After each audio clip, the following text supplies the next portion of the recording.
para entender a nossa vida, a gente tem que entender o que é a morte. Eu entendendo o que é morrer, o que é a morte, eu vou dar mais valor a essa oportunidade que eu tenho aqui de viver. Que viver é lutar. Agora, não é ser omisso, não é ser passivo, não é ser covarde diante dos obstáculos da vida. É procurar fazer, praticar a boa nova de Jesus. Sempre. Porque como Paulo dizia, né? Eu sou responsável pelo bem que eu não pratico, mas eu sou pelo mal que eu não pratico, mas pelo bem que eu deixo de praticar. Então isso é no dia a dia, nas coisas mínimas. Eu entrar, por exemplo, num elevador e dar bom dia, boa tarde, boa noite. É eu ter um sorriso amigo com a minha colega de trabalho. São as coisas mínimas que são importantes e fazem a diferença. Então, quando eu falo que eu creio em Deus, eu tenho que sentir Ele dentro de mim. Então, eu sei que a justiça vai agir. Aí a gente os mais simples conseguem sentir isso. Exatamente. A gente consegue ter a neutralidade com o outro, a tolerância, porque a gente começa a perceber que cada um tem seu reservatório de experiência, cada um está no patamar. Cada um é um. Por isso que quando a gente fala, por exemplo, do trabalho do atendimento fraterno, que eu vou falar nos 5 minutos finais, você tem que ser capaz de internalizar a dor do outro. Porque quando você consegue se colocar na dor do outro, você não julga. Bem, o aborto é errado, a eutanásia é errado, né? Mas, e se eu tivesse no lugar de fulano? O que eu faria? Nós temos um livro, por exemplo, Memórias de um Suicida, da Ivone Amaral Pereira, que é muito bom quem tiver interesse. E lá nós temos casos em que os suicidas, às vezes o mínimo responsável do suicídio dele é o próprio espírito. Mas todas as pessoas em volta dele são os mais culpados. Porque nós somos responsáveis pelo outro. A partir do momento que você deixa de ajudar, você é responsável pelo outro. Então é um tema que vai, né, se emaranhando, e a gente percebe que aí entra o segundo objetivo da encarnação, que está ali no Livro dos Espíritos. Nós somos co-participantes da transformação das pessoas, do planeta, do meio em que você vive. Você é um agente de transformação. Por isso que para o espírita não tem lenga-lenga. Ou você é ou você não é. Ou você trabalha ou você não trabalha. Não existe aquela do não praticante. Porque é a prática que vai trazer para nós a experiência, a habilidade. É a prática que traz para nós aqui, ó, o desenvolvimento de senso moral. E a gente vai deixar de ter uma encarnação de provação para tornar uma encarnação de expiação e tornar uma encarnação de provação, de luta, de escola. Nádia, pode falar? Enquanto você falou, eu lembrei de que essa condição, né, de prova, quando nós pedimos justiça, muita gente ouve, né? Ah, eu quero justiça. Se a gente souber o compromisso que é pedir isso, porque se Deus nos desse a justiça daquilo que nós temos em falta, nós estaríamos perdidos. Ele nos dá amor, caridade, e para a gente dar a oportunidade de trocar os pecados pela caridade. Então, não há necessidade de falar justiça, eu quero justiça. Nós não damos conta da justiça, que a gente tem que responder por ela, não é isso? Não. E quando você está na erraticidade, ou quando você está sem o seu corpo material, até mesmo aqui encarnado durante o sono, o espírito passa por essas experiências, né? Que é a experiência extracorpórea. E no momento do sono, por isso que é tão importante a gente fazer o culto do Evangelho, orar ao deitar, você continua nessas reflexões. Você passa a pensar, o que eu posso fazer? O meu caminho não é esse, eu estou piorando a minha situação. Porque senão você estaciona num campo de quê? De maldade, de vingança, de mágoa, de rancor. Por isso que a medicina de hoje, né, e se tiver algum médico que vai saber disso aqui, a medicina hoje não trabalha mais só o corpo, trabalha corpo e mente do indivíduo. Porque sabe que todas as causas, às vezes, do nosso corpo, começa a somatizar, são causas psíquicas, de sofrimento, de dor, de amargura. Então nós temos que modificar. E essa modificação é para já, é para agora, porque o nosso tempo já está passando. Então aí, ó, 10h10, então nós vamos encerrar, que eu quero entrar rapidinho na questão do atendimento fraterno. é outra mensagem que, se alguém já assistiu alguma palestra minha, já deve ter ouvido essa, que é o Desperta, da Senira Pinto, que eu acho linda.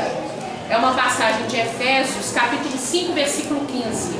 Desperta tu que dormes e levanta-te dentre os mortos, e Cristo te esclarecerá. Desperta, homem, desperta.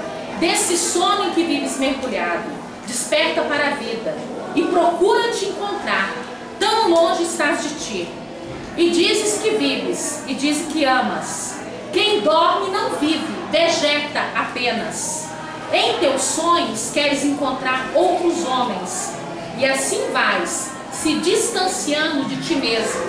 Ó homem, como desperdiça o teu tempo, o teu sono, com os teus sonhos. Tu não vives como pensas, tu não és quem julgas.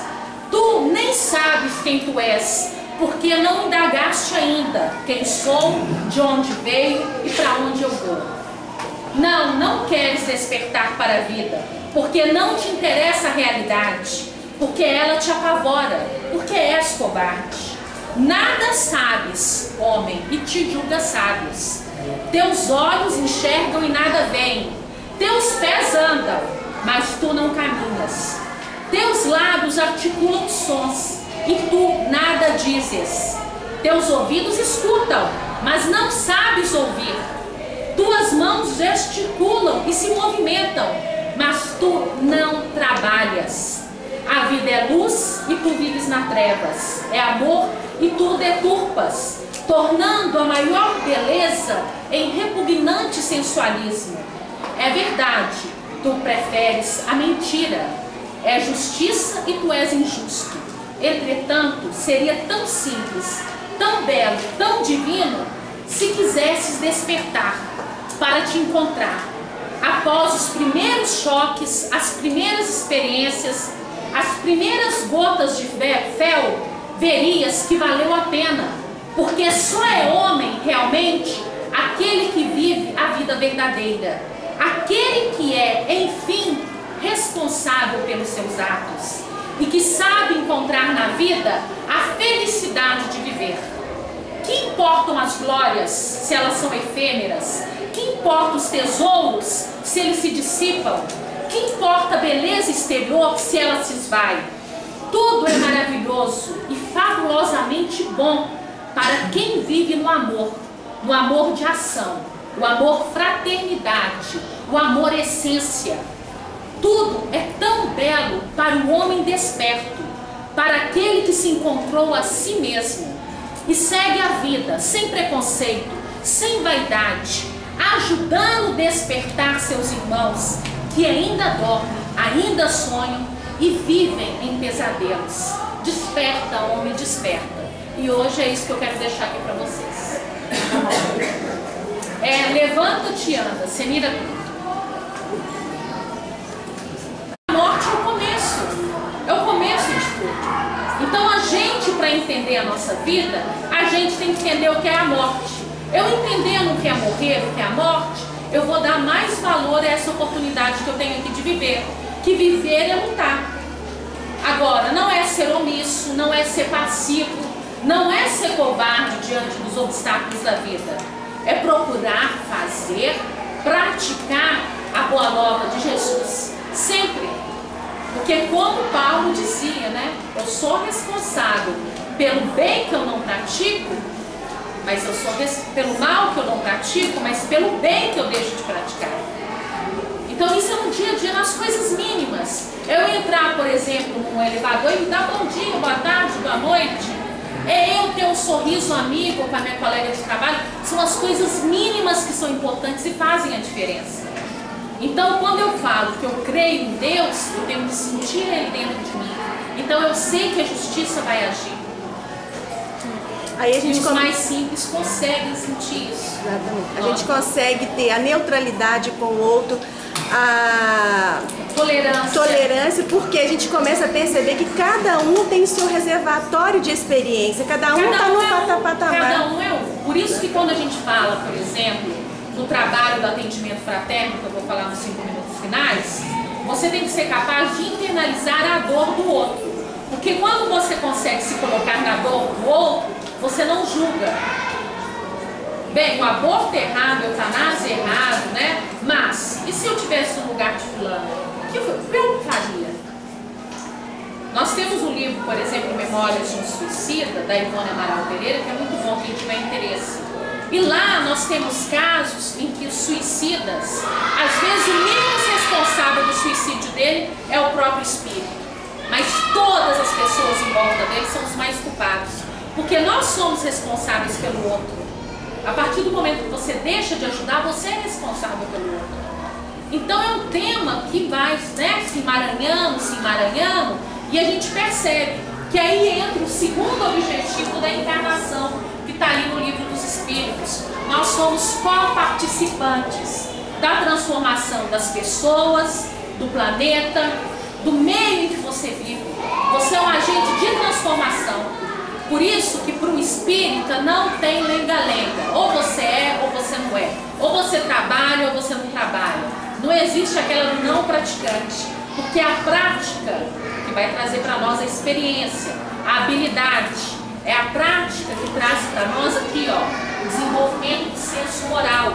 E a gente vai deixar de ter uma encarnação de provação para tornar uma encarnação de expiação e tornar uma encarnação de provação, de luta, de escola. Nádia, pode falar? Enquanto você falou, eu lembrei de que essa condição, né, de prova, quando nós pedimos justiça, muita gente ouve, né? Ah, eu quero justiça. Se a gente souber o compromisso que é pedir isso, porque se Deus nos desse a justiça daquilo que nós temos em falta, nós estaríamos perdidos. Ele nos dá amor, caridade, e para a gente dar a oportunidade de trocar os pecados pela caridade. Então, não há necessidade de falar justiça, eu quero justiça. Nós não damos conta da justiça, que a gente tem que responder por ela, não é isso? Não. E quando você está na erraticidade, ou quando você está sem o seu corpo material, até mesmo aqui encarnado durante o sono, o espírito passa por essas experiências, né? Que é a experiência extracorpórea. E no momento do sono, por isso que é tão importante a gente fazer o culto do Evangelho, orar ao deitar, você continua nessas reflexões. Você passa a pensar, o que eu posso fazer? O meu caminho não é esse, eu estou piorando a minha situação. Porque senão você estaciona num campo de quê? De maldade, de vingança, de mágoa, de rancor. Por isso que a medicina de hoje, né, e se tiver algum médico que vai saber disso aqui, a medicina hoje não trabalha mais só o corpo, trabalha corpo e mente do indivíduo.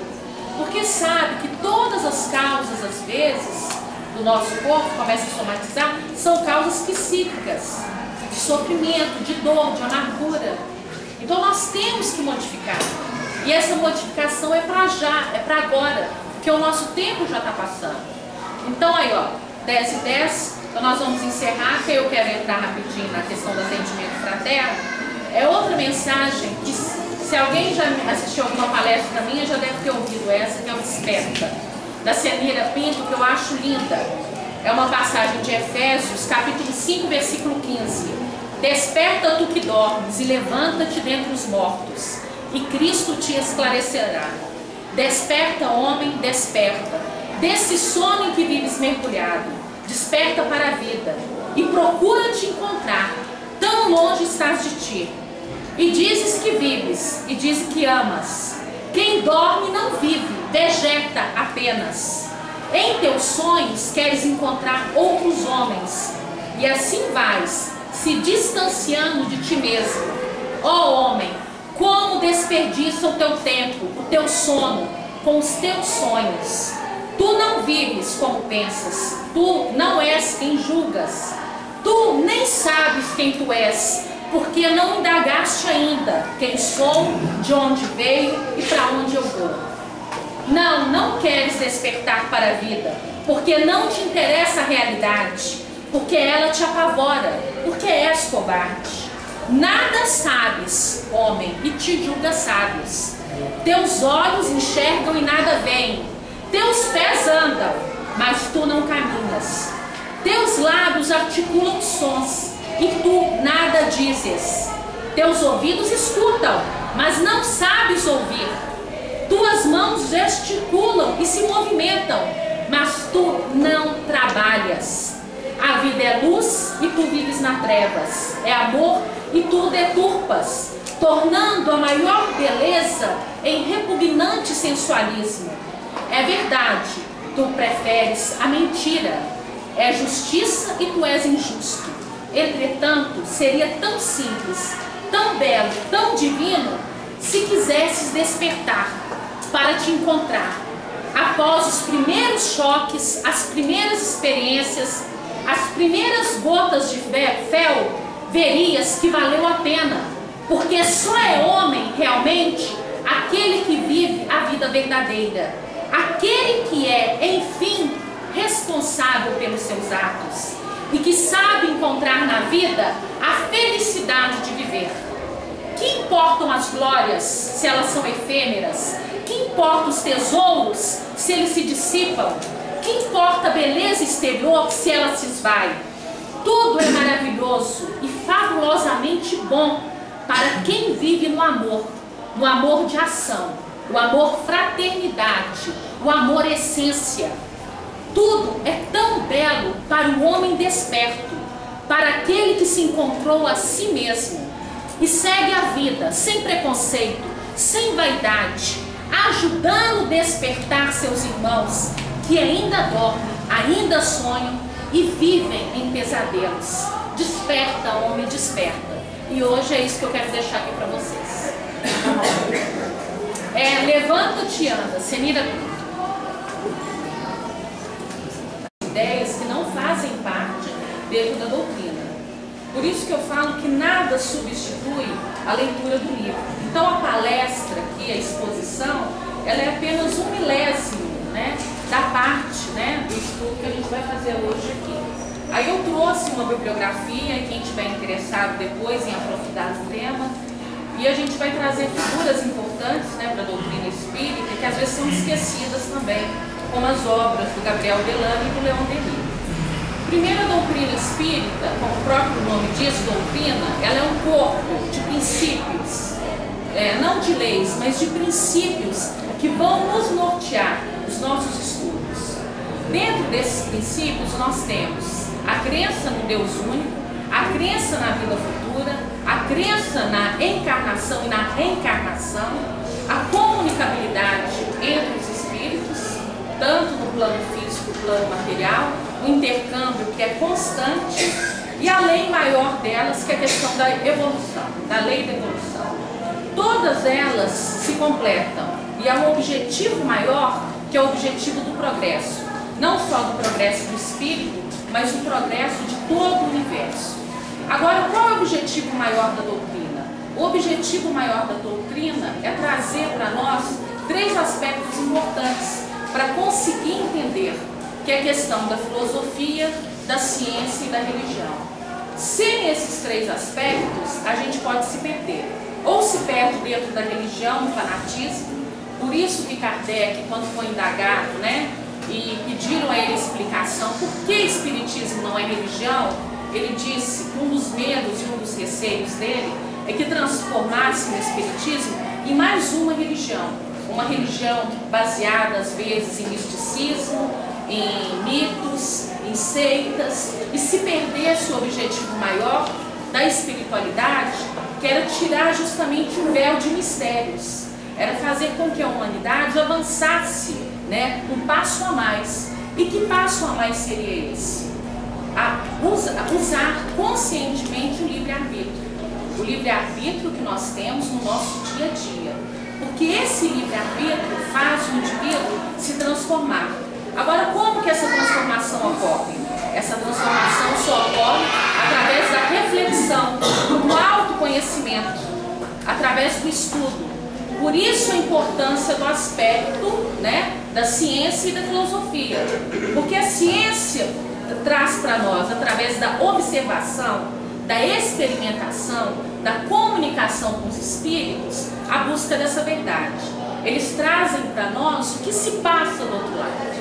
A filosofia faz a gente refletir sobre isso, faz a gente buscar sabedoria, né? Sofia, sabedoria dentro dessa comunicação. E a religião é que vai ligar os três, através da força moral, da moral da Boa Nova de Jesus. Então é impossível você falar em doutrina espírita sem pensar nesses três aspectos. Agora, que princípios são esses? E desses princípios tem o mais importante? Não. Todos eles estão interligados. Agora, tem um deles que explica tudo. Tem um deles que traz para nós a justiça divina, que mostra para nós que todos somos iguais perante a uma lei maior, que é a questão da encarnação. Encarnação é você tomar corpo, é você tomar posse de um corpo material. Agora, o porquê dessa encarnação, né? E sem ela, ficaria difícil a gente explicar tantas diferenças, né?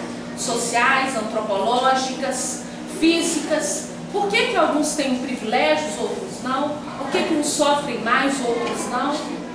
Quando a gente pensa, ontem mesmo estava conversando com uma senhora e ela falando sobre a cultura na África, e eu dizendo para ela que ainda existe a lei lá que dá direito às pessoas a apedrejarem, né, as mulheres que traem e tal. Ela falou assim, não é possível, isso ainda existe? Porque existe.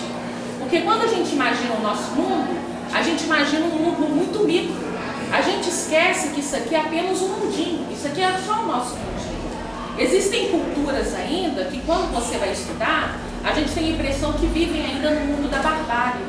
Porque a gente não consegue perceber que o nosso planeta Terra é um planeta de diferenças. E que todas essas diferenças é que movem o universo como um todo através da encarnação. Das possibilidades que o indivíduo tem de usar ela como instrumento para progredir. Porque o progresso ele não é só moral e espiritual. Tem que haver um progresso físico e o próprio progresso do planeta. Então a encarnação traz para nós o objetivo maior da justiça divina, que é dar a todos a mesma oportunidade, é dar a todos o crescimento dele, por ele mesmo, é a responsabilidade dele pelos seus atos. Por que Jesus foi um revolucionário? Por que Jesus incomodou a tantos? Imagina você, antigamente a nossa vida tinha alguém que regia ela para nós. Eu não precisava me preocupar, que talvez o meu padre, o meu pastor, ou algum santo, quem quer que seja, tiraria a responsabilidade dos meus ombros. Bastava eu entrar dentro das vezes de um templo religioso, que todos os meus pecados estariam perdoados. Com a vinda de Jesus, isso mudou. Com a vinda de Jesus, ele trouxe para nós a responsabilidade. O indivíduo ele é responsável por si mesmo. É o indivíduo que é o construtor, é o transformador da sua vida. Não é ninguém, não adianta culpar ninguém, porque não é ninguém. Não é porque Deus quis assim. Deus quer sempre o melhor para o seu filho. Quem às vezes entra por um caminho torto somos nós mesmos. E a encarnação vem mostrar isso para nós. Primeiro, nós somos criados simples e ignorantes. Todos nós. E a gente tem um livro muito bom que chama do Gabriel Delane, que é Evolução Anímica, onde ele mostra que nós somos sim minerais, passamos pelo estágio do vegetal, até o animal, até chegar ao homem. Como isso se processou? Tá? Na evolução anímica. Quem gosta de biologia e química vai ser um deleite, né? Então ele mostra para nós aqui que determinados reflexos e mesmo noções de reprodução já existia no reino mineral. Que o cristal, quando ele é lapidado em vários pedaços e passado por um tempo, ele explica tudo isso aqui. De repente, aqueles pedacinhos, eles têm a capacidade de se regenerar. Então ele vê os vislumbres aqui no mineral já da reprodução. Do vegetal é a questão do reflexo, da impressão. Não tem gente que tem mania de conversar com planta? E todo mundo me garante que quando conversa com a planta fica mais bonita, mais viçosa, mais cheirosa. Aí alguns brincam, né? Nossa, isso não existe, está exagerando. Existe sim, porque a planta ela é capaz de perceber, de sentir. É o reflexo que já existe no mineral. O animal já é o desenvolvimento da inteligência primitiva. E quem fala que animal não é inteligente ou que animal não tem memória, quem tem animal em casa sabe que isso é mentira. que o animal, como nunca, ele não só tem a memória, como ele é capaz de perceber a tristeza, a alegria do seu dono. O animal sabe quando faz algo errado, quando faz algo certo. O animal sabe, às vezes, até enganar, né? Não, eu fiz uma coisinha errada, vou ali mexer com o meu dono para ele pegar leve comigo. Estou mentindo? Quem tem cachorro em casa? É verdade, porque o animal já começa a desenvolver dentro dele a questão da inteligência, da memória, do sentimento. E no homem? O homem aí já é outra coisa, porque o Hermínio Correia Miranda, ele fala no seu livro A Memória e o Tempo, que nós nascemos com um núcleo de instintos, né? Fomos criados, né, com um núcleo de instintos. À medida que esse núcleo de instintos ele vai aumentando e ele deixa de ser necessário apenas para a sobrevivência, porque o instinto, o que é o instinto? Por que o instinto existe? Ele existe para a nossa sobrevivência, não é isso? Desde lá do animal, ele precisa de se reproduzir e de se alimentar. Sem o instinto, como é que a gente vai conservar a nossa vida? Como é que a gente vai conservar o nosso corpo? Então, o instinto, ele é um ato que é involuntário. É um ato que não requer lógica, não requer pensar ou refletir sobre ele. Faz parte da nossa natureza, porque é a conservação da nossa espécie. Só que à medida que a gente vai evoluindo, esse núcleo de instinto, ele vai aumentando e a distância entre a razão e o instinto, ela vai ficando maior. Porque o instinto, ele passa a ser o quê? Elaborado, ele passa a ser refletido, premeditado, ele passa a ser o quê? Raciocinado. Então as nossas ações são guiadas pela razão, pela inteligência. Então essa é a diferença principal do homem para o animal. O animal tem a sua inteligência primitiva, no homem a minha inteligência já vai ser uma inteligência mais elaborada, já vai ser uma inteligência premeditada, refletida. Lembrando que inteligência é diferente de sabedoria, de cultura, são conceitos diferentes. Às vezes uma pessoa pode ter uma grande cultura e não é sábio, ou vice-versa. A inteligência aqui, a gente está na definição de atos elaborados, pensados, premeditados, que vão nortear a sua vida. Então a diferença do homem para o animal é justamente essa. O animal, ele não é capaz de elaborar, de premeditar. O instinto do animal, ele já é um ato involuntário. No homem, não. O homem já tem o seu instinto mais o quê? Elaborado, premeditado. E à medida que menos a gente precisa do instinto, mais evoluído o espírito é. Porque aqui, o instinto, ele faz parte do meu corpo físico. Então eu preciso do instinto para me manter no meu corpo físico, para me conservar esse corpo físico, porque eu preciso dele para a minha evolução. À medida que o espírito vai evoluindo, menos necessário é esse corpo material. Então o instinto vai desaparecendo, digamos assim, e mais eu vou evoluindo. Agora, por quê? O que tem isso tudo a ver? O que tem a ver? Que é na encarnação, que é o processo de tomar corpo, ter um corpo material, para que eu possa evoluir. Então, a teoria do surgimento do planeta Terra, eles falam que é na grande explosão, não é isso? Aí quando você pega aqui a Gênese, quem tiver interesse no tema, né? A Gênese material, como surgiu o mundo, como surgiu o princípio vital, o que é princípio vital, princípio inteligente, está tudo aqui na Gênese. Então na Gênese fala para nós que nós éramos uma grande massa fluídica, né? E nessa massa fluídica nós tínhamos o que eles chamam de mônada. Dessa mônada surgiu o princípio inteligente.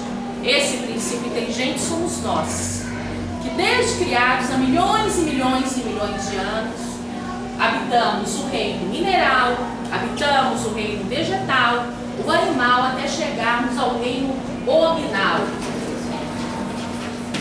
Agora, como progredir, como evoluir e como fazer parte da transformação desse planeta que se formava, ou desse planeta que se formou a Terra, já que o princípio inteligente, que é o espírito, não é capaz de manipular a matéria.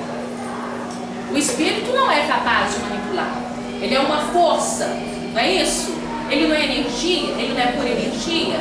Então ele precisa de alguma coisa que esteja entre o campo espiritual e material, que faça ligação entre o espiritual e o material. Eu preciso de um corpo intermediário aqui para que o espírito possa agir na matéria, para que eu possa evoluir, crescer, progredir. Então aí surge o perispírito, que é esse laço fluídico que liga o espírito à matéria. Corpo, esse perispírito, ele não é nem totalmente matéria, nem totalmente, espiritual, digamos assim. Ele é semimaterial.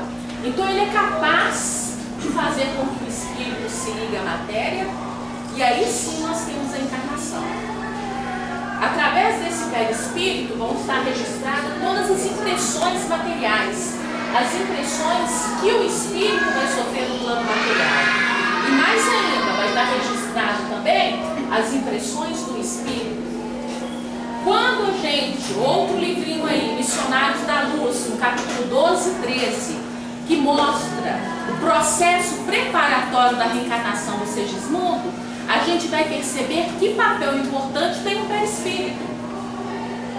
Porque a partir do momento da fecundação, esse perispírito já se liga ao óvulo. À medida que o óvulo vai se desenvolvendo, vai crescendo, digamos assim, menor vai sendo a distância, menor encurtando esse laço aqui, e maior vai ser a aproximação do espírito.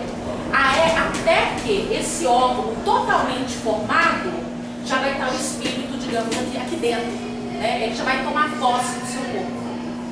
Então, como ocorre isso? Vocês vão ler lá no capítulo 12 e 13. Primeiro que há toda uma aproximação do espírito que vai encarnar, com aqueles que vão ser os seus pais. Há toda uma preparação por parte dos amigos espirituais, que no momento da fecundação vão estar presentes, não no ato sexual que eu digo, mas eu digo no ato da aproximação do corpo, da aproximação do espírito ao corpo que está sendo formado. Então tudo isso é feito através do que? Da energia, das forças fluídicas, dos amigos espirituais, da afinidade. E o objetivo maior, que é a afinidade fluídica entre o espírito e os seus pais. Porque não existe nenhuma encarnação que não seja de vontade, às vezes, na maioria das vezes, do próprio espírito. Ele sabe, no fundo, da necessidade dele. Por mais que o Segismundo tenha ficado aflito, digamos até desesperado, na hora que chegava, que era a hora dele voltar ao planeta Terra, o espírito sabe que é o único meio, é a única forma que ele tem de refazer os seus atos, de consertar os seus erros. Nádia, às vezes esse medo todo é, na verdade, da gente não conseguir. E cair de novo, Exatamente. Então, nesse capítulo, mostra pra gente em detalhes como isso se dá. Agora eu pergunto para vocês, então qual é o objetivo da encarnação? Evolução. Mas tem um outro, qual outro? Tem um outro também, uma outra responsabilidade que Deus nos propõe. Que é o... Preparação? Não, aí já está dentro da evolução, que é de participar do progresso do planeta. Co-criadores. Somos co-criadores. Então são dois objetivos principais. Nós temos o livro dos Espíritos, que a gente fala que é assim. Dentro da doutrina nós temos 3 livros principais, que é o livro dos médiuns, o livro dos espíritos e o evangelho. O livro dos médiuns a gente fala que é a parte da ciência, A parte da ciência que trata para nós da comunicação dos espíritos, que trata para nós desse intercâmbio, como é possível um espírito estar aqui e de repente aparecer ali. Então traz para nós a questão da erraticidade, são temas ligados à ciência. Como é que isso é possível? O espiritismo surgiu numa época, na França, que era a época do positivismo. O positivismo colocava que toda teoria, ela tem que ser provada, ela tem que ser observada, ela tem que ser experimentada. Então Kardec, quando ele foi codificar, organizar os livros, ele não fez simplesmente uma cópia. Depois de muito tempo, através de observações, que ele fez isso. Então são casos que tem no livro, casos reais. E depois nós temos outros autores que trazem casos a mais, que é o Alexandre Aguizakov, Camille Flammarion, mostrando dessas experiências entre o mundo material e o mundo espiritual, essa comunicação. E a parte filosófica, nós temos o Livro dos Espíritos, que ele tem 4 partes, e a segunda parte dele, nós temos então a que trata da encarnação, que é o capítulo 2 da segunda parte. Pode falar? Por que foi feita essa divisão? Para facilitar o nosso estudo. Porque Kardec era um pedagogo, autodidata, um professor. Então ele procurou fazer com que o Livro dos Espíritos tivesse uma lógica no pensamento. Então você começa do básico ao mais complexo. E depois das perguntas mais complicadas, ele ainda traz notas, observações, onde ele tenta aprofundar no assunto. Não é um livro que é para ser lido, é um livro que é para ser estudado mesmo, e aos poucos, né? Então a gente fala que é um livro que você tem que ter o espírita, né? O verdadeiro espírita, ter na sua cabeceira e aos poucos tentando desvendá-lo. Porque você fica anos e anos e ainda não consegue entendê-lo completamente. Ô Nath, antes de você continuar, a gente pode pensar também que esse objetivo da encarnação poderia ser fazer-se cumprir a justiça divina? Só. Né? É a única forma. Não tem outro caminho, não é? Seria a única forma. Mas para os espíritos inferiores, os espíritos ignorantes, né?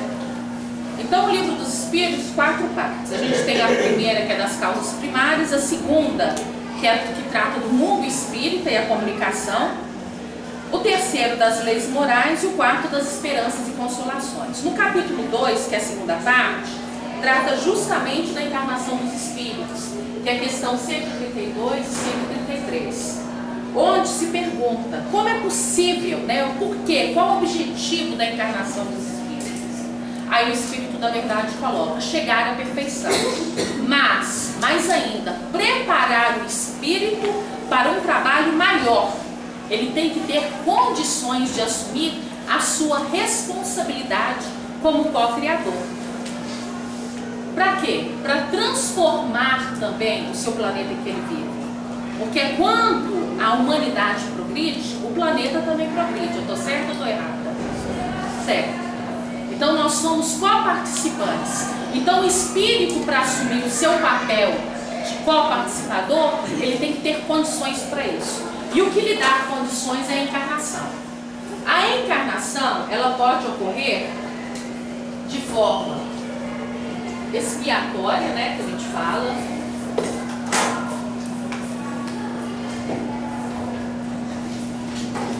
Ela pode se dar através da expiação. Ô, gente, minha letra não é bonita igual a da Soraya, não, viu? Da expiação, da provação e missão. Ah, mas quer dizer então que provação e expiação são diferentes? São diferentes. A provação é uma prova que nós temos. A provação é luta, a provação é resistência, experiência, trabalho. O espírito sabe o trabalho que ele tem a cumprir. Então é a luta dele na vida. A vida é como uma escola. Agora expiação não. Expiação já é uma pena imposta. Uma pena imposta a quê? Aos espíritos mais rebeldes, a espíritos criminosos. Poderia dizer que tanto expiação como provação são encarnações de dificuldade. Todas duas. Só que no caso, a expiação, essa dificuldade é resolvida de fora, e na provação é eu que resolvo com você. Digamos isso. Aí digamos que a expiação ela é imposta a você. Você tem escolha, lógico, porque o livre-arbítrio você vai continuar tendo. Só que, digamos que a sua luta seria uma luta um pouquinho mais fácil, ela vai se tornar mais difícil. O seu caminho vai ser mais difícil, entendeu? Isso é na expiação. Agora a missão não. A missão já são espíritos seres elevados que vêm na Terra justamente com o objetivo de dar uma alavancada ao progresso, uma alavancada na evolução. Esses espíritos nós temos desde a área da ciência, da filosofia. Sócrates foi um grande espírito, Chico Xavier, um grande espírito, Gabriel Delane e Leon Denis, a gente lembra só de Kardec na doutrina espírita, mas sem Leon Denis e Gabriel Delane, talvez o movimento espírita não seria o que o movimento é hoje, que vieram complementar a obra de Kardec. Então são missionários, então são espíritos ainda imperfeitos, não chegaram ao grau de anjos, digamos assim, espíritos como Cristo, por exemplo, né, mas tiveram um papel importante na evolução da humanidade. E nós temos isso na música, na ciência, na arte, né, na educação. Em todas as áreas a gente sempre vai ter os missionários, os profetas, então são os missionários. Agora, então a gente percebe que dentro da lei da encarnação existe um determinismo divino, que é todo o plano do progresso, ele é orientado nesse sentido, no sentido da evolução. Então não há retrocesso para o espírito. Quando os egípcios falavam da volta do espírito em corpos de animais como uma forma de castigo, na realidade foi uma interpretação errada que acabou ficando. Então algumas tribos, né, ainda acreditavam que quando você voltava no corpo de animal, você voltava porque você tinha um castigo, tinha que passar por aquele determinado, né, sofrimento. Isso não existe. O espírito ele não retrocede. Ele pode estacionar, mas ele não retrocede. E uma coisa interessante é que a nossa vida como espírito no plano espiritual, ela é muito maior do que no campo terreno. Porque quando você está no plano espiritual, você continua progredindo, aprendendo, evoluindo. Você continua trabalhando. E às vezes a sua evolução lá é maior até do que no plano material. Porque tudo vai caminhando, tudo se eleva. A perfeição é o objetivo maior de Deus. Ela é a manifestação da vontade de Deus. Então o que a evolução é? A evolução é uma lei fundamental no universo. E todos nós estamos sujeitos a ela. E a humanidade, então o que seria do planeta Terra? A gente pode dizer que a humanidade é a própria alma da Terra. Então quanto mais evoluída a humanidade estiver, mais evoluído o nosso planeta. A encarnação, como é que a encarnação entra nisso tudo? Ela se torna o quê? O instrumento dessa vontade. Não é isso? É através da encarnação que eu consigo, que o espírito consegue trabalhar, modificar o plano material. Pode fazer uma colocação? Pode. Quando fala que essa evolução da Terra, né, quando nós participamos desse processo, muita gente vê hoje o período em que a violência aparente ou as atrocidades têm acontecido, falar, mas o ser humano parece que ele está regredindo.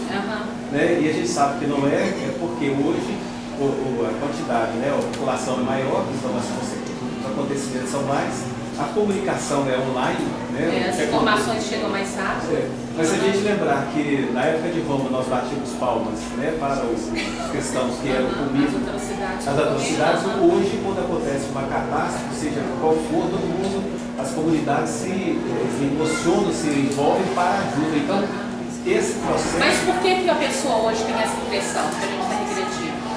Que é uma transformação que já ocorreu dentro do indivíduo. Que é a transformação moral. Porque antes ele nem pensava, ele não questionava. Hoje o homem já se cobra, já se questiona.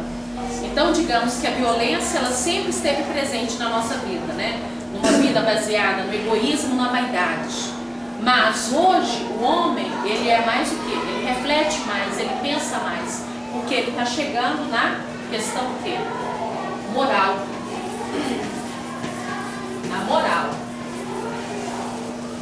Se não seria bom para mim, uma não é bom evolução para moral. ele, né? Exatamente. Ele já se sente Exatamente. Né? Então por isso que essa impressão é maior, né? Então quando a gente encarna, né, é porque a necessidade que o espírito tem em aprender justamente o que ele aprende a discernir, ele começa a reconhecer a razão como uma arma, uma aliada para ele, E é a causa, a gente vê a causa e o efeito da evolução, o objetivo maior da evolução. Então eu já falei para vocês que no mineral e no vegetal ocorre uma incubação do espírito, digamos assim, né, do princípio inteligente. Depois dessa incubação, no reino animal, nós passamos por um processo onde a gente ganha sensibilidade, adquire um instinto, incorpora a inteligência, que é a inteligência primitiva.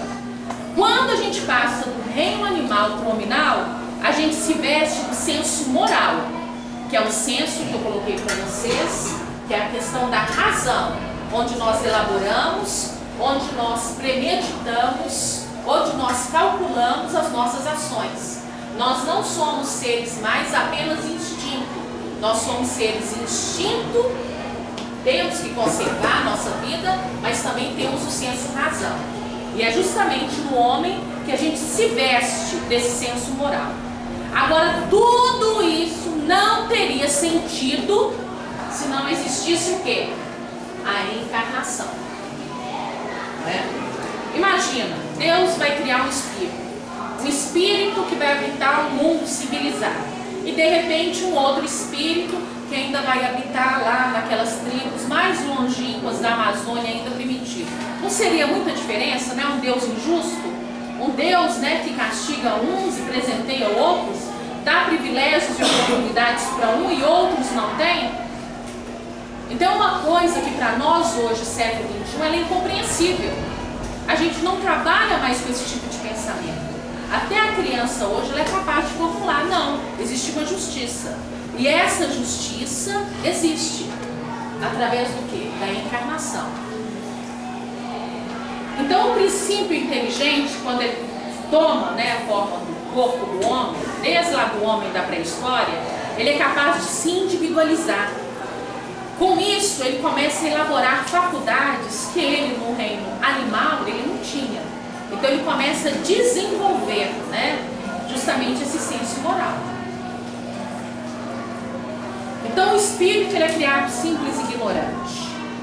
E ele traz dentro deles elos indestrutíveis, que ele vai carregar todo o seu processo de evolução, que é a questão da consciência, o homem, do pensamento, da liberdade e da inteligência. Tudo isso demorou milhões e milhões de anos para desenvolver. Agora, o princípio espiritual, quando ele se torna individualizado e a razão toma forma, ele deixa de ser um ignorante e ele passa a ser o quê? Operante na transformação do mundo. Esse momento que dá o pensamento contínuo, porque há uma diferença nisso? Pensamento contínuo. Porque é elaboração. O que ocorre é elaboração. Então ele deixa de ser ignorante, ele deixa de ser um ser à parte. Porque o animal, que transformações que ele consegue fazer no meio ambiente? A transformação que ele consegue na matéria diretamente, ele se utiliza dela para conservação. Mas é o homem em si que consegue transformá-la de fato, transforma a matéria de fato.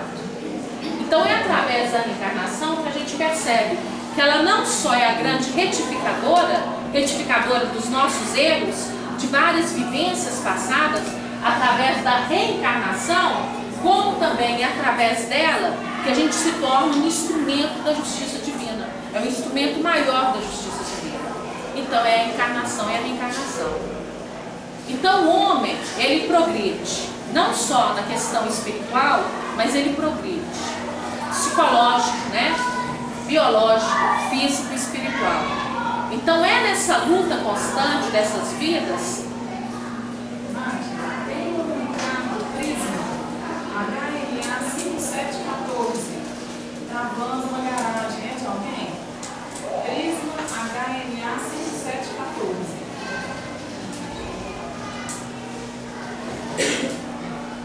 Então é na luta e na vontade que começa a se apurar, a afirmar a vontade do Espírito. Que vontade é essa? De modificar, de renovar, de melhorar, de transformar. Esse é o objetivo maior da encarnação. É através das nossas dores, da nossa dor do dia a dia, que a gente adquire uma coisa chamada sensibilidade, maturidade. E essa transformação é o objetivo maior. Então, por que a doutrina espírita, né, e eu sou apaixonada por ela? Porque ela traz para nós não só a responsabilidade dos nossos atos, mas ela traz para nós a explicação lógica. A gente percebe que as injustiças, entre aspas, não são injustiças. Eu consigo entender o porquê de uma tragédia, por exemplo, a que ocorreu nessa boate, né, na cidade de Santa Maria. Eu consigo entender, não consigo às vezes aceitar, porque a gente, como é mãe, a gente se coloca no lugar dos pais, mas eu consigo entender. E aí o que eu faço? Eu faço uma prece pelos jovens, uma prece pelas famílias e tento passar toda a energia possível para eles. Tanto que quem assistiu às entrevistas percebeu a tranquilidade dos pais. Todos os pais ali, uma tranquilidade, uma serenidade, difícil às vezes de entender, mas entende em que sentido? Aí o pai depois foi explicar que ele sonhou com o filho e o filho disse para ele: pai, era necessário, fazia parte do programa, acalenta o seu coração. Aí eu falei: pronto, está explicado por que a tranquilidade dos pais. Eu não lembro mais que jornal que apareceu esse detalhe. Eu estou só comentando que o gás civil, um dos gases que matou os jovens, né? Ele é da espuma queimada, quando combinado lá, ele fica igual ao que era usado pela Câmara no Holocausto.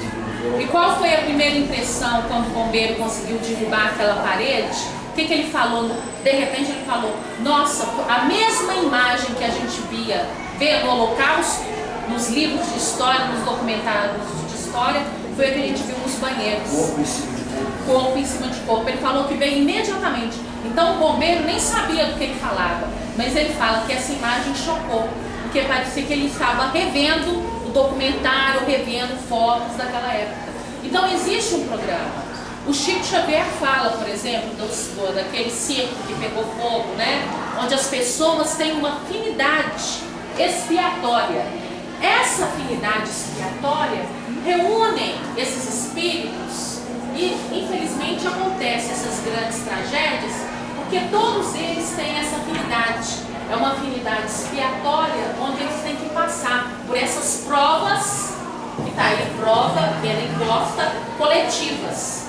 Então, tanto o caso do incêndio no edifício do Joelma, como o caso do circo lá, né, de Niterói, parece, são exemplos desse tipo. E mais um exemplo agora que é o de Santa Maria. Porque nada ocorre sem a vontade de Deus, nada ocorre sem a justiça divina, né? Então essas penas coletivas, a gente entende, é difícil de aceitar pelo drama, mas cabe a nós espíritas procurar com a prece, com a oração, dar para eles a tranquilidade necessária, né? Mas nós estamos vendo um livro que chama Transformação Planetária, de Valdo, em que ele fala do tsunami. Então, é um outro exemplo. É um outro exemplo, essa preparação, quem quiser ler, é muito interessante. Chama Transformação Planetária. É um outro exemplo, né? Agora, o que a gente não pode, como espírita, é ficar especulando. Que o espírita tem essa mania, a pessoa sofre, acontece alguma coisa, tem que passar por isso. Não. Né? A gente não pode especular. Porque a gente não pode nunca tentar infligir uma dor maior na dor daquela pessoa que passa. Então o espírita tem que estar muito atento a isso. Que nem toda provação do presente é resquício do passado. Só que a gente tem essa mania. Por isso que os nossos irmãos lá fora de outras religiões falam: eu não gosto do espírita porque o espírita ama sofrer. O espírita adora o sofrimento, adora a dor. Não é bem assim. Né? Depois a gente pode até fazer um trabalho sobre a dor. Né? Não é bem assim. A dor não é minha amiga. Ninguém gosta de sofrer. A dor para nós tem um outro sentido. Porque fulano tá isso, coitado de fulano. Mas também deve ter sido um capeta na vida passada. O espírita tem essa mania. Então cuidado, a gente não pode condenar nem julgar ninguém. É o mesmo caso de temas polêmicos, igual a eutanásia, aborto. Ninguém está no lugar do outro para saber o que você faria. Então espírita, cuidado, porque a gente gosta muito de apontar os erros e a gente não pode. A gente tem que ser solidário, ajudar, consolar, entender, mas nunca ficar contando que é um crime do passado. Não é assim. Ah, porque eu fui fulano de tal. É outra bobagem também no meio espírita. Eu não quero saber quem eu fui no passado, eu quero saber quem eu sou hoje e o que eu posso fazer para melhorar. Para numa vida futura eu melhorar, vir melhor, né? Não é assim que as coisas acontecem. A gente não pode ficar preso ao passado. Por isso que nas nossas várias reencarnações nós esquecemos do passado, para que a sua lembrança do passado não te impeça de caminhar à frente. O esquecimento do passado não é à toa. Aí todo mundo é o rei ou rainha, mas ninguém é o coitado do escravo ali. Então a gente tem que ter cuidado com isso. Então o objetivo maior da encarnação é esse: transformar, modificar, renovar, melhorar. E a dor, ela traz pra gente uma sensibilidade, humildade, maturidade, discernimento para lidar com os problemas que surjam no futuro. André Luiz fala: se soubermos suar no trabalho honesto, não precisaremos suar e chorar no resgate justo. Então o indivíduo, nós vimos que ele é um conjunto desses instintos, né? Que a sua base, a base do instinto, é assegurar essa continuidade da vida, certo? Através da nutrição, da reprodução. Muito bem. Tudo vai funcionando de forma automática para garantir essa nossa estrutura biológica.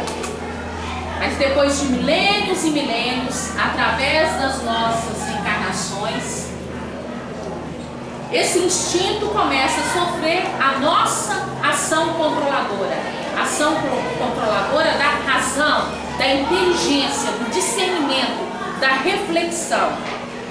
Então os nossos atos, eles passam a ser refletidos, combinados, premeditados. Então a gente está caminhando nessa evolução. Então quanto mais a gente reduz os nossos núcleos de instintos, maior vai ser o que, gente? A evolução. Será que a gente tem que acabar com o instinto? Ou mudar o conteúdo? Não, é porque como você vai se tornar um espírito evoluído, não é necessário mais o corpo físico. Sem a necessidade do corpo material, você não precisa do instinto. Porque o objetivo do instinto é a conservação do seu corpo material. Por exemplo, horroroso. Você não sabia dirigir. Aí, primeira semana que você foi aprender a dirigir, você teve que pensar, raciocinar, fazer conta e tal. O carro sobe em cima do fio, é dificuldade toda. 3, 4 anos depois, você não tem que pensar para dirigir mais. Você incorporou. Todo dia você teve que pensar para fazer, hoje você não tem que pensar mais. Talvez seja um problema de conceito, não seja instinto. Isso, não é instinto, isso aí já é experiência. Então é diferente. Isso é experiência. Isso. Você tem um repertório novo de coisa. Tá, mas você acha que você não tem que pensar para fazer. Mas você pensa, só que os seus pensamentos são rápidos. Tá vendo aí o pulo do gato na questão do instinto da razão? Porque antigamente, quando o instinto ocorre de forma involuntária, ele ocorre imediatamente. Quando você passa a raciocinar em cima dele, você pensa, só que o seu pensamento já é inerente, já faz parte de você. Então, os seus atos são pensados, só que bem mais rápidos. Como isso é possível? Através da sua experiência no volante. Transforma em habilidade. Exatamente, que é a experiência. Né? Porque a questão da evolução, ela começa a faz parte do indivíduo, do espírito. Essa experiência que você vai acumulando durante milênios e milênios, os atos já se tornam normais, naturais para você. Entendeu? Então, como se opera a união do espírito com o corpo? Já falei para vocês. Quem tiver, né, vai olhar aqui a Gênese direitinho, tudo aqui certinho. Porque, gente, nada substitui o prazer do livro, tá? O livro velhinho, as páginas caindo, nada. Até o cheiro do livro é bom. Melhor do que a internet. Essa coisa de ficar lendo pela internet, isso não existe. Aqui você lê, você volta, você rabisca, você risca. Então, nada melhor do que a leitura do livro. Aí aqui nós temos no capítulo 11, a partir do item 17, tá? Tem o caso do Segismundo também, no Missionários da Luz, que vai ser o capítulo 12 e 13. Então o espírito, ao reencarnar, ocorre a expansão do fluido do perispírito, que vai unir ele ao óvulo. À medida que esse óvulo vai desenvolvendo, menor vai se tornando esse laço, até o corpo estar completo e o espírito tomar posse. Então por que quando a gente nasce a gente não lembra nada disso? Já disse o motivo. As nossas lembranças do passado podem trazer para nós impedimentos para a gente avançar, né? E de encontro à evolução. Mas nós sabemos vários casos, e hoje existem casos estudados no mundo todo, inclusive na Índia, o mais recente, onde a gente percebe uma memória ainda em crianças, que até os 7 anos de idade, a gente sabe que a percepção delas é maior. Então ocorre a lembrança do passado. Na Índia, por exemplo, tem um estudioso onde ele já relacionou mais de 2.000 casos, né, de lembranças, onde ele vai lá, ele prova, onde às vezes o pai de uma vida passada consegue entrar em contato. Tudo isso feito sem cunho religioso, apenas científico. É mais uma forma de comprovar a reencarnação. Então, quando a gente vê a questão da ligação do espírito, do seu passado, que às vezes é um passado criminoso, isso impede ele de seguir em frente. E a gente percebe muito isso no medo do Segismundo ao reencarnar. Essa união ela é feita de molécula a molécula, né? Bom, a encarnação ela não é constante nem perpétua, né? Ela é transitória. Ela às vezes passa, nosso tempo espírito, às vezes passa mais tempo no plano espiritual, aprendendo, crescendo, do que propriamente no campo material. Aí eu vou ler uma passagem aqui rapidinho para vocês, da Gênesis, onde Kardec coloca: no intervalo das encarnações, o espírito progride igualmente, no sentido de que se aplica o seu adiantamento, os conhecimentos e a experiência que alcançou no decorrer da sua vida corporal. Ele examina o que fez enquanto habitou a terra, passa em revista ao que aprendeu, reconhece suas faltas, traça planos e toma resoluções, pelos quais conta guiar-se em nova existência. Desse jeito, cada existência vai representar um passo para frente no caminho do progresso, uma espécie de escola de aplicação. Então a encarnação para o espírito, ela não é punição, mas ela é uma condição inerente a ele, né? Devido à nossa inferioridade. É uma condição que a gente necessita dela. Então o espírito, ele pode estender as suas encarnações, e como eu coloquei aqui para vocês, ela deixar de ser provacional e ser expiatória, ou então a gente pode ir de encontro a esse progresso, evoluir mais rapidamente, de acordo com as nossas ações do dia a dia. Agora, qual é o objetivo maior de tudo isso? É a gente trazer isso para atos mínimos da nossa vida. Nós não somos seres, talvez, missionários, pelo menos eu tenho certeza que não sou. Então, o que a gente procura? Modificar a nossa vida nas pequenas coisas. O que esse ano que está iniciando, nós ainda estamos no mês 2, né, de 2013, o que eu posso fazer para melhorar? O que eu posso fazer para mudar? Eu me tornar uma pessoa mais paciente, mais tolerante?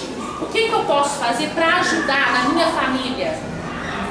Nossa, a prática da caridade é importante, mas vamos começar com a caridade dentro de casa? A caridade na escola, no meu ambiente de trabalho? Aquela vizinha ou aquele vizinho que me importuna tanto, vamos lidar com eles de uma forma diferente? Vamos pensar neles de uma forma diferente? Então a gente vai tirar às vezes, porque quando a gente faz um estudo aqui, fica tudo muito no abstrato, né? Tudo muito no abstrato. Então vamos trazer isso para o concreto, aqui, agora. O que eu posso fazer para melhorar, para crescer? Que evolução é essa? Que progresso é esse? É melhorar as nossas atitudes, é melhorar o nosso jeito de ser, trazendo para nós virtudes que a gente ainda não tem, que é a paciência, a tolerância, a compreensão. Né? O que eu posso fazer para melhorar o meu comportamento com a minha família? Aquele irmão problemático, nossa, aquela esposa, né, ciumenta, o que a gente pode fazer? Esse é o objetivo maior do estudo. Porque estudar mesmo, vocês vão fazer em casa. Vai pegar o livrinho, vai ler o livrinho, sentir o cheiro do livro na sua mão e voltar, ler, volta, ler, volta. Isso é estudar, para fazer parte, né? Vai se tornar parte de você. Agora, na prática, o que eu posso fazer? Porque o objetivo maior da palestra é sensibilizar as pessoas para a mudança. O objetivo maior, né? Bem, essa mensagem é de um outro grande estudioso, né, brasileiro, que eu gosto muito dele, também autodidata, que é o Rubens Romanelli. E ele traz esse poema para nós com a evolução. Se por acaso alguém ficou sem, pode acompanhar aí, depois eu trago para vocês mais cópias. Está no livro Primado do Espírito. De muito longe eu venho, em surtos milenares. Vivi na luz dos sóis, vaguei por 1000 esferas. E preso ao turbilhão dos mortos planetários, fui lodo e fui cristal, no arbor de priscas eras. 1000 formas animei, nos reinos multifários. Fui planta no verdor de frescas primaveras.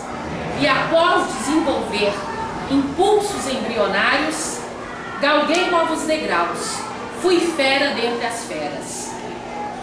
Depois que em mim brilhou o facho da razão, fui o íncula feroz das tribos primitivas, e como tal vivi por vidas sucessivas.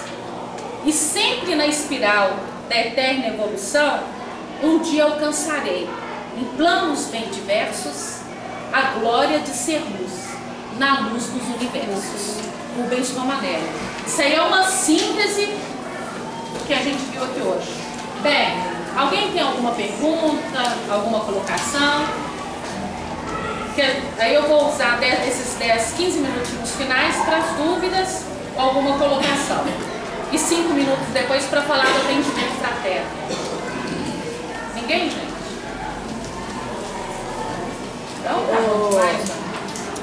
Nájila, quando a gente consegue realmente entender tudo isso, né? Aí a gente não faz a questão da justiça com as próprias mãos, a gente deixa, né, para o Pai e saber que existe essa lei divina, que ela é justa, né?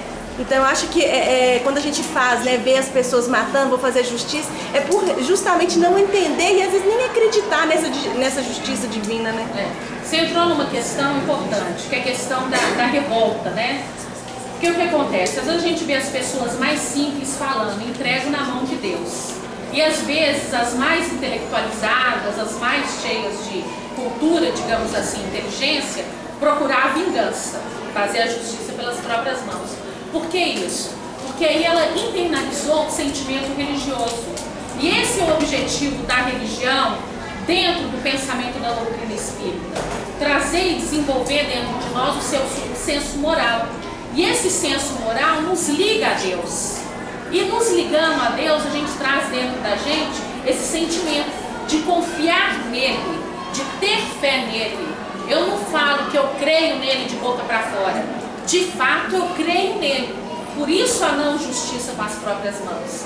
Enquanto que as pessoas, às vezes, mais abastadas, mais, entre aspas, inteligentes, elas querem imediatismo. É o imediatismo que a própria matéria trouxe para elas, um bem material ou bem intelectual. Então ela não consegue ainda entender essa porção do divino, essa porção da fé, de entregar de fato na mão de Deus a justiça. Porque tudo vai operar a favor, tudo, não existe. Não existe justiça falha no campo divino. Pode existir justiça falha no campo terreno, mas divino não. Por isso que você impor, por exemplo, a pena de morte não funciona. Porque a morte não é o fim de nada. A morte é o começo. É o começo de tudo. Então a gente, para entender a nossa vida, a gente tem que entender o que é a morte. Eu entendendo o que é morrer, o que é a morte, eu vou dar mais valor a essa oportunidade que eu tenho aqui de viver. Que viver é lutar. Agora, não é ser omisso, não é ser passivo, não é ser covarde diante dos obstáculos da vida. É procurar fazer, praticar a boa nova de Jesus. Sempre.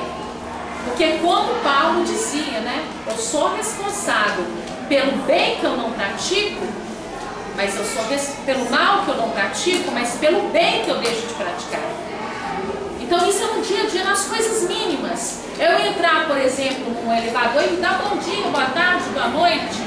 É eu ter um sorriso amigo com a minha colega de trabalho. São as coisas mínimas que são importantes e fazem a diferença. Então, quando eu falo que eu creio em Deus, eu tenho que sentir Ele dentro de mim. Então, eu sei que a justiça vai agir. Aí a gente e os mais simples conseguem sentir isso. Exatamente. A gente consegue ter a neutralidade com o outro, a tolerância, porque a gente começa a perceber que cada um tem seu reservatório de experiência, cada um está no patamar. Cada um é um. Por isso que quando a gente fala, por exemplo, no trabalho do atendimento fraterno, que eu vou falar nos 5 minutos finais, você tem que ser capaz de internalizar a dor do outro.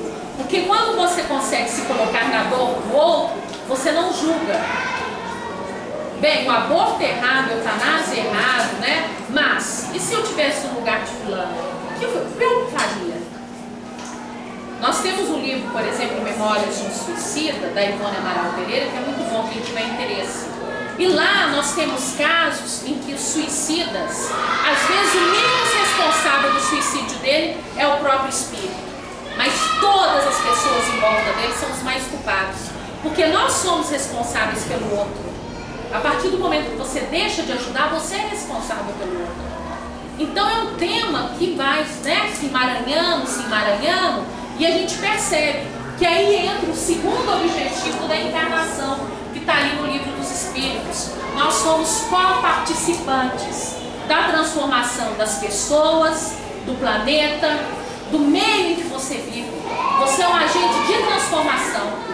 Por isso que para o espírita não tem lenga-lenga. Ou você é ou você não é. Ou você trabalha ou você não trabalha. Não existe aquela do não praticante. Porque a prática que vai trazer para nós a experiência, a habilidade. É a prática que traz para nós aqui, ó, o desenvolvimento do senso moral. E a gente vai deixar de ter uma encarnação de provação para tornar uma reencarnação de expiação e tornar uma reencarnação de provação, de luta, de escola. Nádia, pode falar? Enquanto você falou, eu lembrei de que essa condição, né, de prova, quando nós pedimos justiça, muita gente ouve, né? Ah, eu quero justiça. Se a gente souber o compromisso que é pedir isso, porque se Deus nos desse a justiça daquilo que nós temos em falta, nós estaríamos perdidos. Ele nos dá amor, caridade, e para a gente dar a oportunidade de trocar os pecados pela caridade. Então, não há necessidade de falar justiça, o que significa que é justiça. Nós não damos conta da justiça, que a gente tem que responder por ela, não é isso? Não.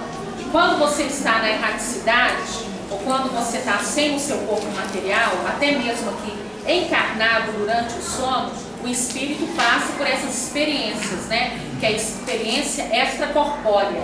E no momento do sono, por isso que é tão importante a gente fazer o culto do Evangelho, orar ao deitar, você continua nessas reflexões. Você passa a pensar, o que eu posso fazer? O meu caminho não é esse, eu estou piorando a minha situação. Porque senão você estaciona num campo de quê? De maldade, de vingança, de mágoa, de rancor. Por isso que a medicina de hoje, né, e se tiver algum médico que vai saber disso aqui, a medicina hoje não trabalha mais só o corpo, trabalha corpo e mente do indivíduo. Porque sabe que todas as causas, às vezes, do nosso corpo, começa a somatizar, são causas psíquicas, de sofrimento, de dor, de amargura. Então nós temos que modificar. E essa modificação é para já, é para agora, porque o nosso tempo já está passando. Então aí, ó, 10h10, então nós vamos encerrar, que eu quero entrar rapidinho na questão do atendimento fraterno. É outra mensagem que, se alguém já assistiu alguma palestra minha, já deve ter ouvido essa, que é o Desperta, da Senira Pinto, que eu acho linda. É uma passagem de Efésios, capítulo 5, versículo 15. Desperta tu que dormes e levanta-te dentre os mortos, e Cristo te esclarecerá. Desperta, homem, desperta. Desse sono em que vives mergulhado, desperta para a vida e procura te encontrar. Tão longe estás de ti. E dizes que vives, e dizes que amas. Quem dorme não vive, vegeta apenas. Em teus sonhos queres encontrar outros homens, e assim vais, se distanciando de ti mesmo. Ó homem, como desperdiça o teu tempo, o teu sono, com os teus sonhos. Tu não vives como pensas, tu não és quem julgas. Tu nem sabes quem tu és, porque não indagaste ainda quem sou, de onde veio e para onde eu vou. Não queres despertar para a vida, porque não te interessa a realidade, porque ela te apavora, porque és covarde. Nada sabes, homem, e te julgas sábios. Teus olhos enxergam e nada veem. Teus pés andam, mas tu não caminhas. Teus lábios articulam sons, e tu nada dizes. Teus ouvidos escutam, mas não sabes ouvir. Tuas mãos gesticulam e se movimentam, mas tu não trabalhas. A vida é luz e tu vives nas trevas. É amor e tu deturpas, tornando a maior beleza em repugnante sensualismo. É verdade, tu preferes a mentira. É justiça e tu és injusto. Entretanto, seria tão simples, tão belo, tão divino, se quisesses despertar para te encontrar. Após os primeiros choques, as primeiras experiências, as primeiras gotas de fel, verias que valeu a pena, porque só é homem realmente aquele que vive a vida verdadeira, aquele que é, enfim, responsável pelos seus atos e que sabe encontrar na vida a felicidade de viver. Que importam as glórias se elas são efêmeras? Que importam os tesouros se eles se dissipam? Que importa a beleza exterior se ela se esvai? Tudo é maravilhoso e fabulosamente bom para quem vive no amor de ação, o amor fraternidade, o amor essência. Tudo é tão belo para o homem desperto, para aquele que se encontrou a si mesmo e segue a vida sem preconceito, sem vaidade, ajudando a despertar seus irmãos que ainda dormem, ainda sonham e vivem em pesadelos. Desperta, homem, desperta. E hoje é isso que eu quero deixar aqui para vocês. Levanta-te e anda, Semira.